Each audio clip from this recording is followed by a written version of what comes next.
রুই মাছ এনেছি বাজার থেকে। আরে জানতো দেশি রুই, ফুলকপি দিয়ে ঝোল বানাবো, এই জন্য মাছটা কেটে দিচ্ছি।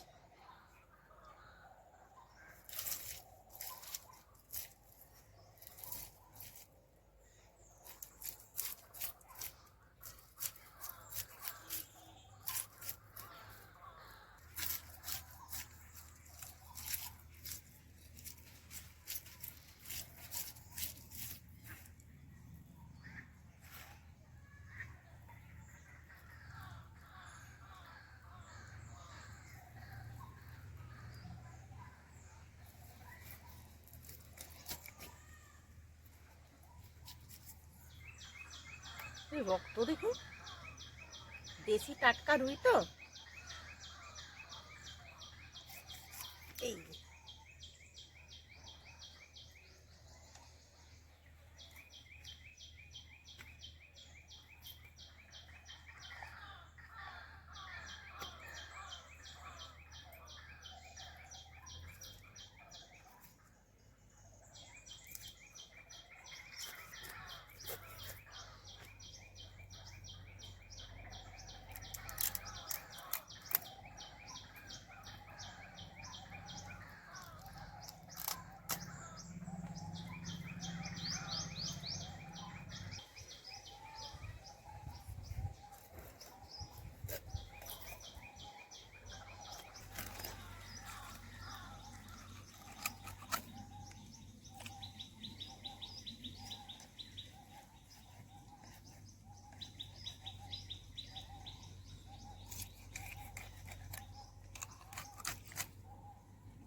দুবার তিনবার ধরে জল দিয়ে ভালো করে আমি ধুয়ে নিয়েছি।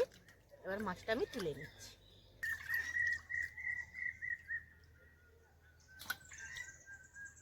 মাছ কেটে ধুয়ে পরিষ্কার করে নিয়েছি। এবার যে ফুলকপিটা কেটে দিচ্ছি।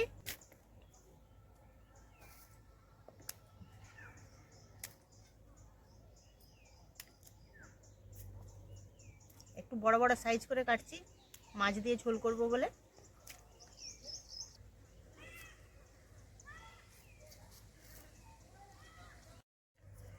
ফুলকপি কাটা হয়ে গেছে, এবার আলু কেটে দিচ্ছি। নতুন আলু, ফুলকপি আর হচ্ছে রুই মাছ একসাথে ঝোল হচ্ছে।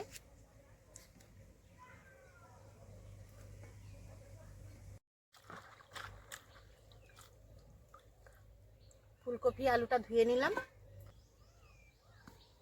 ফুলকপি মাছের ঝোলের জন্য আমি কিছু মশলা বেটে দিচ্ছি। এখানে আদা আর কাঁচা লঙ্কা দিয়েছি, সেটা আমি বেটে দিচ্ছি।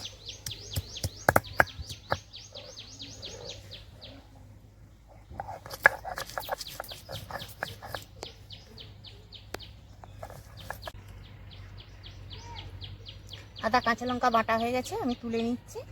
এবার রসুনটা বেটে নিচ্ছি।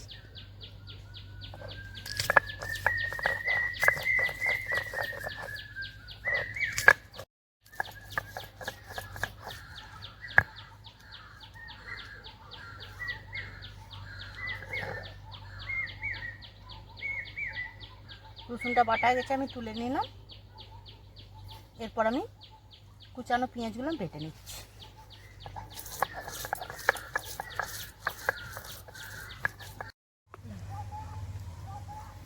পেঁয়াজটা বাটা হয়ে গেছে, এবার আমি তুলে নিচ্ছি। ফুলকপি আর আলুটা ভেজে নিচ্ছি।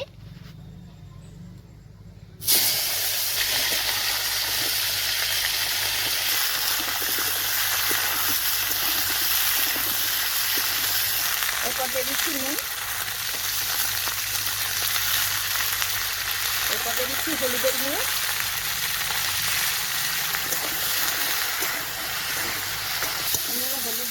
ভালো করে মিশিয়ে নিলাম, দিয়ে একটু ভাজতে দেবো। আমি ঢাকা দিয়ে ভেজে দিচ্ছি। ঢাকাটা খুলে দিচ্ছি।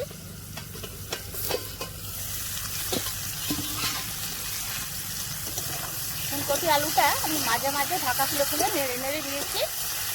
ফুলকপি আলুটা যতক্ষণ না এরকম লাল করে ভাজা হয় ততক্ষণ পর্যন্ত ভাজবে।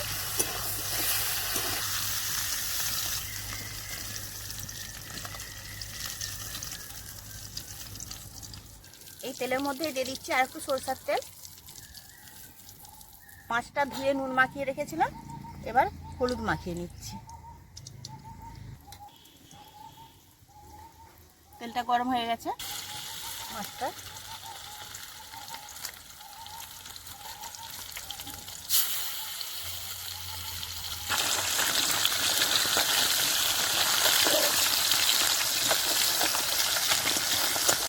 মাছগুলো খুব ভালো করে উল্টে পাল্টে ভেজে নিতে হবে। কখনোই বেশি কড়া করে ভাজবেন না, মাছের স্বাদটা চলে যাবে কড়া করে ভাজলে। মাছটা ভাজা হয়ে গেছে, এবার আমি তুলে দিচ্ছি।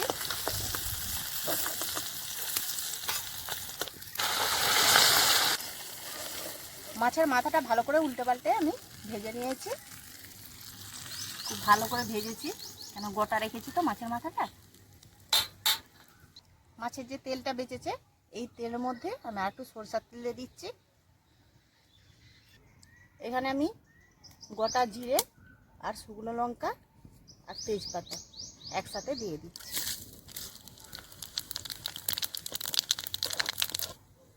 এটা ভাজা হয়ে গেছে, এরপর আমি দিচ্ছি পেঁয়াজ বাটা।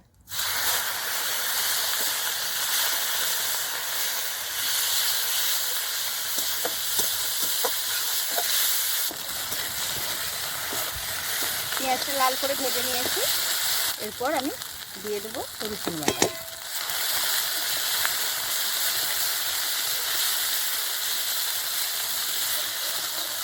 রসুনটা দিয়ে ভালো করে নেড়ে ভেজে নিতে হবে, নাহলে রসুনের কাঁচা গন্ধটা রয়ে যাবে। রসুনটা লাল করে ভাজা হয়ে গেছে, এরপর দিয়ে দিচ্ছি আমি আদা বাটা। আদা আর কাঁচা লঙ্কা বাটাটা দিয়ে দিলাম। এরপর দিয়ে দেবো আমি হলুদের গুঁড়ো, লঙ্কার গুঁড়ো। আমি কাঁচা লঙ্কা বাটা দিয়েছি, সেজন্য অল্প করে লঙ্কার গুঁড়ো দিচ্ছি।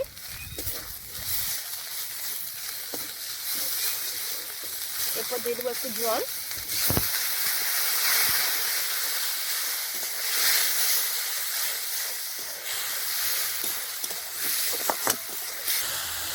জলটা দিয়ে ভালো করে কষিয়ে নেব। এরপর দিয়ে দেবো পরিমাণ মতো নুন।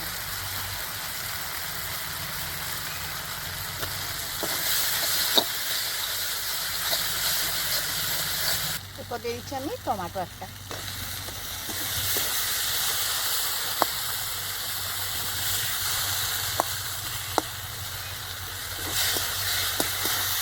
সেটা দিয়ে আরো ভালো করে আমি কষিয়ে নিচ্ছি।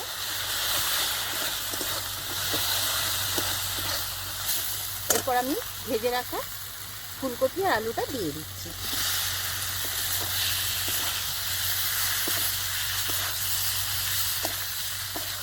অল্প করে দিয়ে দিচ্ছি জল।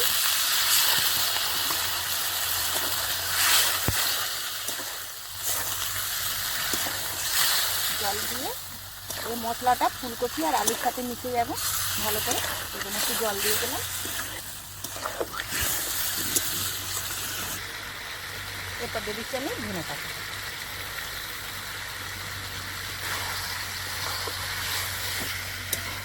মশলাটা কষানো হয়ে গেছে, তেল ছেড়ে ছেড়ে এসেছে, এরকম তরকারি থেকে। এরপর আমি জলটা দিয়ে দিই। ফুলকপি আলু তো ভাজাই আছে, তাই আমি অল্প করে জল দিয়ে দিচ্ছি। দেখুন সেদ্ধ হয়ে গেছে কষতে কষতে।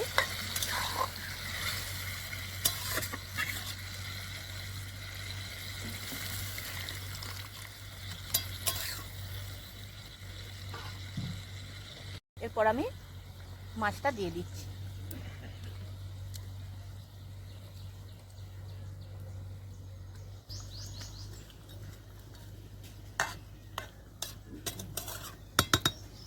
এবার আমি ঢাকা দিয়ে দিচ্ছি মিনিট 5-এর জন্য। মিনিট 5 পরে আমি ঢাকাটা খুলব। 5 মিনিট ঢাকা দিয়ে আমি ফুটিয়ে নিয়েছি। এবার ঢাকাটা আমি খুলে দিচ্ছি।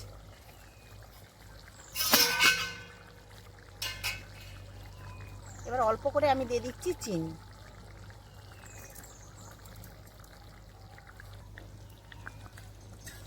যে কোনো তরকারি একটু অল্প করে চিনি দিলে নুন আর চিনির স্বাদটা খুব ভালো হয়, সেই জন্য অল্প করে দিয়ে দিলাম আমি চিনি। এবার আমি দিয়ে দেবো একটু টক দই। এই টক দই নিয়েছি, টক দইটা আমি ফেটিয়ে দিচ্ছি।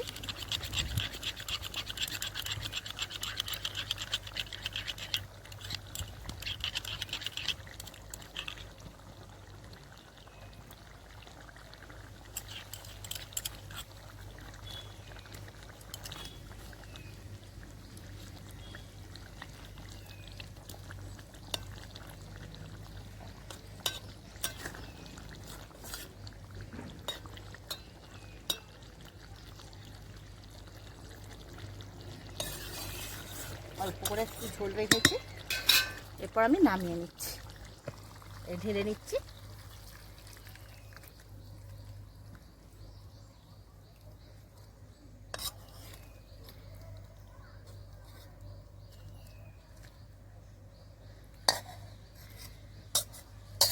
এই দেখুন বন্ধুরা, রুই মাছ আর ফুলকপি আলু দিয়ে আমি ঝোল বানিয়েছি। বলুন তো কেমন হয়েছে? এই দেখুন, কালারটা খুব সুন্দর এসেছে। এবার খেতে কেমন হবে আপনারা রান্না করে খেয়ে আমাকে বলবেন কেমন হয়েছে। যদি ভিডিওটি ভালো লেগে থাকে তাহলে সাবস্ক্রাইব করবে।